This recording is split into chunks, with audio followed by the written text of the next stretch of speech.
ഇന്ന് നമ്മൾ ഉണ്ടാക്കുന്നത് തവ പുലാവാണ്. അതിനാവശ്യമുള്ള സാധനങ്ങൾ ക്യാപ്സിക്കം, ഒരു തക്കാളി, ഒരു കഷ്ണം ക്യാരറ്റ്, ഒരു സവോള, കുറച്ച് ഗ്രീൻ പീസ്, ഇഞ്ചി, വെളുത്തുള്ളി, പച്ചമുളക്, മല്ലിയില, പിന്നെ ജീരകം, ഒരു നുള്ളു കായം, കുറച്ച് മഞ്ഞൾപ്പൊടി, ഒരു സ്പൂണ് കശ്മീരി ചില്ലി പൗഡറും ഒരു സ്പൂണ് പാവ് ഭാജി മസാലയും.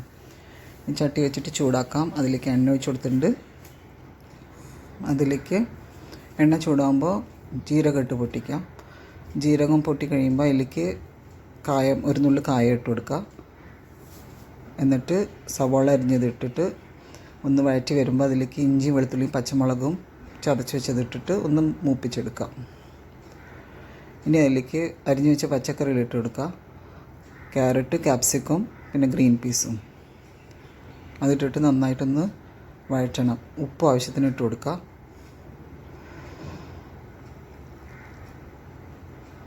അത് നന്നായിട്ട് വഴന്ന് വരുമ്പോൾ അടച്ചു വയ്ക്കേണ്ട, തുറന്നിട്ട് തന്നെ വേവിച്ചാൽ മതി. ഹൈ ഫ്ലെയിമിലിട്ടിട്ട് വഴറ്റണം.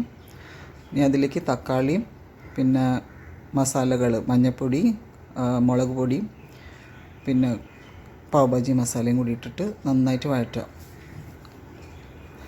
അത് നന്നായിട്ട് വഴന്ന് വരുമ്പോൾ അതിലേക്ക് വേവിച്ച് വെച്ച ചോറ് ഇട്ട് കൊടുക്കുക. ഞാൻ പൊന്നി അരിയാണ് യൂസ് ചെയ്തിട്ടില്ല. അതിൻ്റെ കൂടെ തന്നെ കുറച്ച് മല്ലിയില ഇടുക. നന്നായിട്ട് മിക്സ് ചെയ്യുക. അങ്ങനെ നമ്മുടെ തവ പുലാവ് റെഡി ആയിട്ടുണ്ട്. ഇനി ഇത് നമുക്ക് ലഞ്ചിനോ ഡിന്നറിനോ ഒക്കെ കഴിക്കാവുന്നതാണ്. എളുപ്പത്തിൽ ഉണ്ടാക്കാൻ പറ്റുന്ന റെസിപ്പിയാണിത്. ഇത് കഴിക്കാൻ ഇതിൻ്റെ ഒപ്പം നമുക്ക് പപ്പടവും റായത്തയും കൂടിയിട്ട് നമുക്ക് കഴിക്കാം.